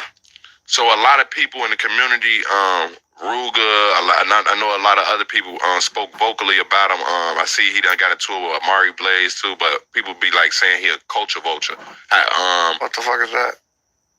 I forgot what they like. Basically, somebody I guess that's trying to, I don't know, make money off the blood, sweat, and tears of the black people. I guess in so many words. If they trying to label him that, they can label a lot of them up because that's what all the bloggers do. He a blogger. What the? You got two black men on the platform don't even know what a culture vulture is. Nigga can't spot a yo. There's black culture vultures as well. As a case can be made for DJ U being a culture vulture. I mean, you highlighting the negativity of the culture, yo. You're not bringing nothing positive to the culture. Your content isn't adding value, but you're making a lot of money. You're not bringing up. You're not bringing no value into the culture. There's nothing we can learn from your platform. It's all exploitation. It's all exploitation. So you got J-Man asking a question about culture vulture, and he don't even know what a culture vulture is. It's that goddamn self. But this kid VONOFF1700. They gonna ruin what we got going on. So like police just ruin the whole move. Like it don't matter what you was doing. So I could be eating a sandwich and see the police. I'm not going to eat the sandwich no more. They ass. You say you losing your appetite? Yes, bro. And when I get in, look. It's like when I get around 12, I get nervous. Like, it don't matter what I'm doing, bro. I get nervous. Like, anywhere, I get the fidgeting and sweating and shit. Like, get away from me, bro. That boy tell something, man. Why you getting nervous, y'all? Number one rule when you see the police is remain calm. They feed off nervousness. If you get pulled over and you over that bitch stuttering and your hands shaking, the next thing they gonna ask you to do is, can you step out the car, sir? Can you step out the car, sir? Next thing you know, now you all hemmed up on the ground. And you understand, yo, you should never get nervous when you see police. And if he was, and this goes into this guy, because I think he is a character, and I think he's portraying an image. But one thing about portraying an image, especially the image of being a gangster, is that real gangsters gonna want to check that. They want to see if you bout it. Now, it's the right or wrong thing. I don't know. I'm just telling you this what people do. When you perceive or show this gangster persona, when you want people to buy into this gangster persona, there's gonna be other gangsters that want to check your gangster. And you either gonna stand tall, you gonna fold. But either way, it can go bad. Either way.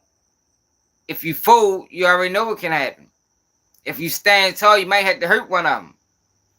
So we need to get rid of this like, yo, it's nothing wrong with just being a normal person, yo. Be respectful. Speak to people. I mean, ain't nothing wrong with that, yo. You don't gotta be the hardest niggas die. The guys on the streets that don't take no bullshit, that stand on everything, dies at the end of it. You gotta know when to let shit slide. Yeah, somebody is gonna pull his card. It's gonna happen. Man, Sacramento, wow. I'm in Baltimore. It's gonna happen, and it's gonna be sad, yo, because this just a kid chasing clout. This just a kid that want attention, seeking attention, and he's gonna get it however he got it, however it come. So right now, he's in tour with some guys from New York. How did that happen? I don't know, but I'm ready to show y'all. Man, suit the Brownie, man. He said he scored 8 points straight in a summer league debut. So you got a Chicago kid. Say, Vaughn, respectively, you can't come to New York. Please don't try no sneaky shit coming to the city recording, acting crazy. Call my bluff.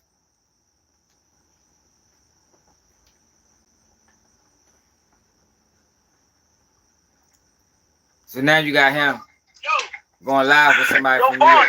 Yo, Vaughn, word to my mother game. Yo, listen, on folk game. Yo, y'all niggas be tight, bro. Now he's acting like he's in New York. Like, yo, shit is not a game, man. I don't know why these boys like to play Russian roulette with their life. I mean, I know why, because clout is a major thing now, but with due time, yo, like I say, yo, everybody learns, yo. The sad part about it is everybody don't live through their lesson. But everybody learns.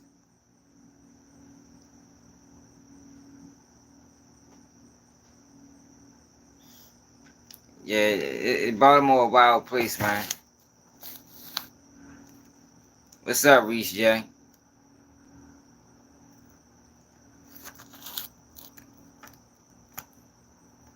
Young Keto. Yeah. Them motherfuckers don't want to go to Cook County. Man, I don't know. Down with this. They do whatever they can not to go to them. That's why a lot of them be telling. But yeah, what else we got, yo? P. Diddy. P. motherfucking Diddy. Did y'all see what P. Diddy said to the editor at Vibe magazine? Now this happened years ago, but y'all know they digging up all P. Diddy old all his skeletons. So let me read this. Let me read this to y'all. Y'all see Young and Ace? After he was told he can't come to Sacramento. Friday, July 12th, Charlotte, North Carolina, man. Y'all pull up, man. We had Encore Nightlife. I brought the 10 bottles and slut. Brought them back in the city. All the bad bitches, all the real niggas pull up. Encore Nightlife. Y'all pull up, man. I know the fuck going on. Y'all know we smoking with later, man. Pull up. Friday, July 12th. On Roller 60s, I bet you Young and Ace don't do no, until we holler, I bet you don't do no shows in Atlanta. Because I'm the king around that motherfucker. You get what I'm saying? So you won't be doing no shows in Atlanta. You won't be doing no shows in the Carolina. Nothing around there, bro. This another one. This another one that's perpetrating. It's going to end bad. It's going to end bad for. Everybody is selling out for views and clout, yo. Everybody. Like it's like a fucking. It's like mass incarceration. It's fucking mass clout chasing going on right now. Y'all see Honeycomb Brazy pled guilty, facing 15 years.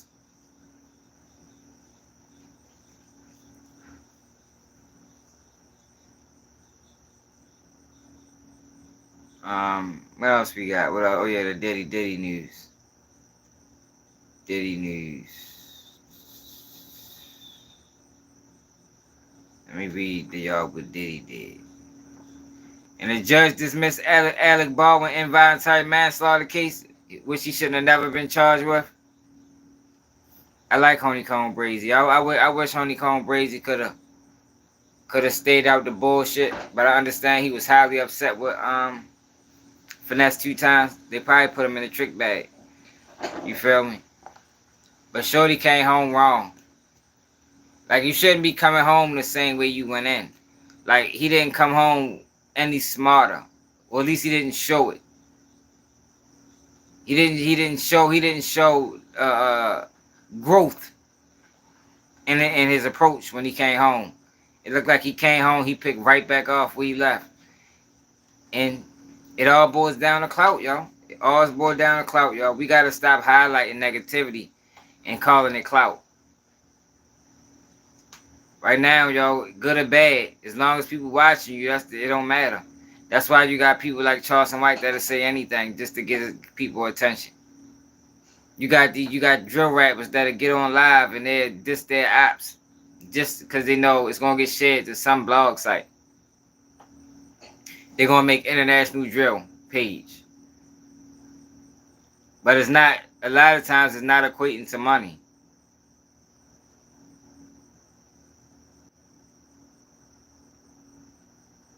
Man, where the fuck the Diddy shit at?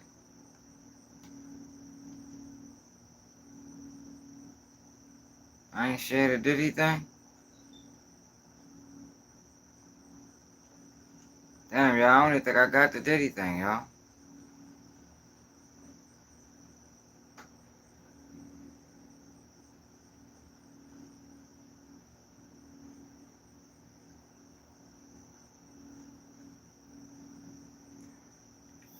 I'm sure I can Google it. I'm sure I can Google it. Hold on.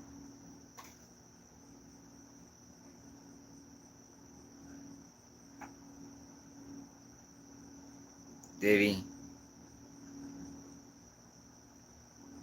Vibe magazine. Oh, here you go. Diddy Vibe editor.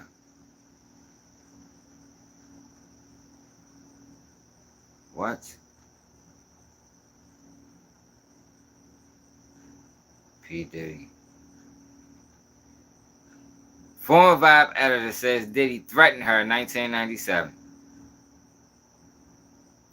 Danielle Smith writes in the New York Times about a 1997 incident that led to the magazine's servers being stolen. Okay. That's crazy, yo. Former Vibe editor. This is a black woman, y'all. That's why I don't give a fuck about Diddy, man. Diddy did most of his crimes against black people. He probably played fair with everybody else. Former Vibe editor-in-chief Danielle Smith accused Sean Diddy Combs of threatening her life over a 1997 cover dispute in a new first-person essay for the New York Times. Within the lengthy contribution published Friday, Smith detailed her interaction with the embattled rapper and hip-hop mogul, who have been accused of numerous sexual assaults and documented on a 2016 surveillance tape beating his then-girlfriend, Cassie Ventura. Smith recalled how in 1997, Diddy, then known as Puff Daddy, demanded to see dual covers of Vibe depicting him as alternately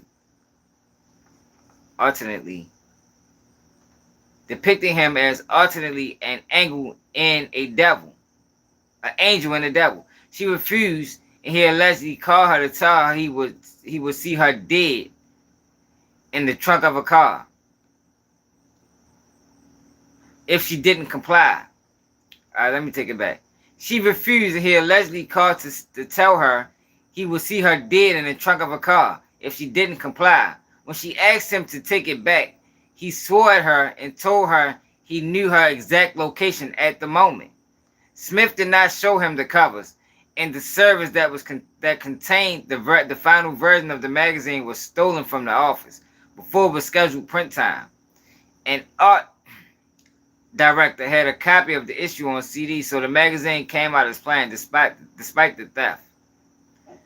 Diddy is a wild motherfucker, boy.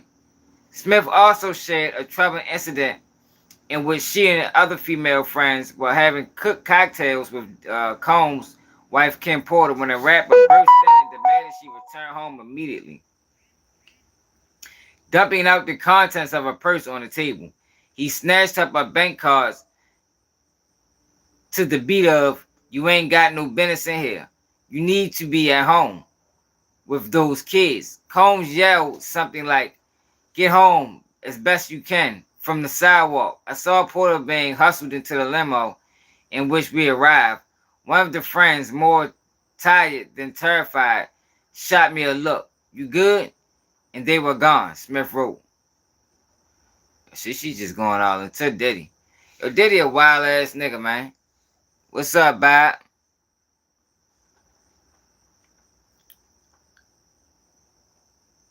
Oh, man, go the trolls.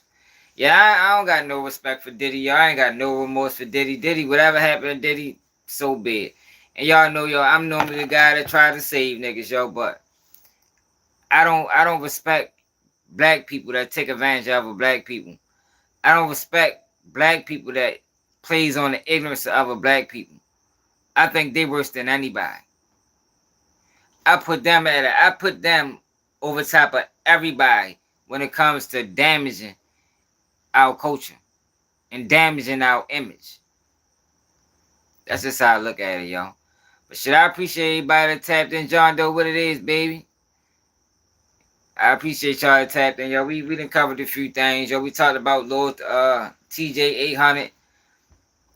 Went into well, most of the video was really about him. TJ 800, yo, because I think, oh, and DJ, you need to probably try to revitalize this platform or do something, yo, because I know it sounds like he's trying to help these kids, yo, but he really hurting them.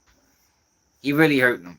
And he hurting the culture, yo, because he providing an outlet for drill rappers that we don't need to hear from. Whenever you can bring a person on your platform that only got one song, that tells me everything about your platform. Your platform is not about highlighting the music. It's about highlighting the bullshit. And how many more drill rappers that he interviewed going to die before he realized that, yo, maybe I need to go another route.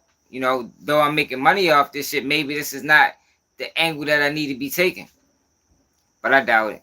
Niggas don't think like that. Nowadays, money is king. There's no integrity in anything, in no facet or fabric of society. It's no integrity don't exist no more. It's all about views and watch time and comments and clout. We need to bring back integrity. We need to bring back shame. There ain't even no shame no more. When people can get on, there people say some of the wildest things, y'all, on the internet. Just because you have some people backing it. Knowing this shit sound wild as a bitch. Like, why the fuck would you even put that out there to the world? We're just living in some wild times, man. We're living in some wild times, y'all. And if we don't put the brakes on it, it's going to get wilder. It's going to get wilder. Straight up. Yeah, you right, Charlene. I know he got to see what's going on. Nigga not blind. Nigga not blind. You bringing the and a lot of times he's younger than these guys. Like, you bringing these young boys on your platform and you manipulating them. That's what you're doing. You taking advantage of their ignorance. And you capitalizing off their ignorance. This shit wrong, man. I don't respect it. Nothing about it. But let me know how y'all feel about this in the comments. Oh yeah, we talked about Boosie too, y'all. Definitely talked about Boosie. We went through Boosie paperwork. And If you want to support the channel, yo, Cash App Baltimore Swag. This is another day of Keep It G News, and I'm out.